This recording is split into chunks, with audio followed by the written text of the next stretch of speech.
Last week, the Mass Parks for All organization held a kickoff to celebrate their future funding of Massachusetts parks across the state. Many were in attendance to help launch their fundraising efforts. Jack Ruderman has a story.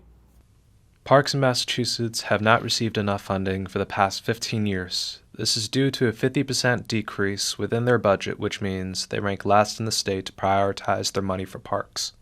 We want it to get as big as it can. And we want as many people in Massachusetts to jump on board and support this awesome organization.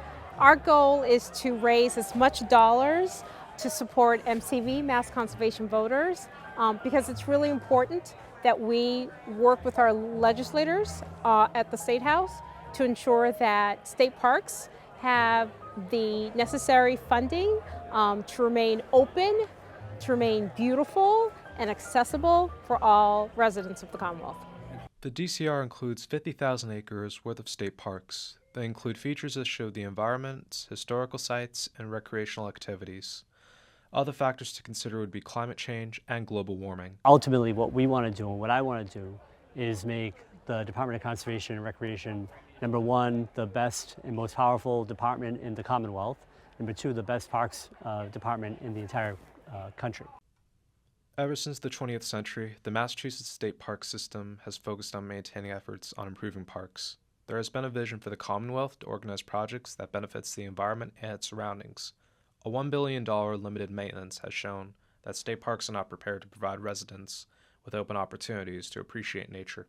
I just see this organization, this new organization, is really a tool to help all the friends groups. You know, we have a meeting once a month. Sometimes we have up to 80 people. There's a lot of people interested in the parks, and it's going to hopefully provide the capacity for those friends groups to do more. So, and it's statewide, and I think that's what's important about it. Mass Parks for All tends to establish green areas in towns and cities where they do not have assistance from the government. In order to keep everyone safe, there should be more crosswalks for people to access hiking and biking trails.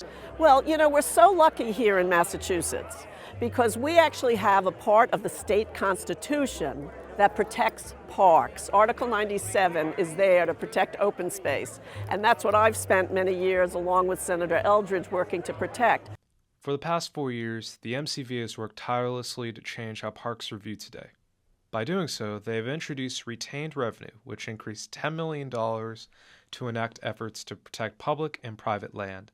They have become a source to address those issues by working with environmental organizations and political leaders to create a goal called the Open Letter, which would allow state parks to no longer use outdated methods from the 20th century. I think that we can do so much better. And with Mass Parks for All, we can build our community and build that group of people who will be there every budget cycle and every time a foundation wants to spend their money, we'll be there.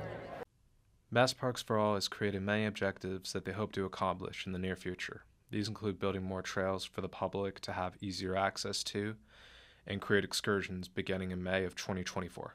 I am so pleased to have Mass Parks for All starting here in the Garden City here in Newton with all the amazing work. We need help because our parks are amazing. They get too loved sometimes, so we need the whole community to pitch in. They're great for our mental health, our physical health, for nature, for our climate resilience. We couldn't be more pleased to have such a fabulous community standing up, speaking out, and opening their wallets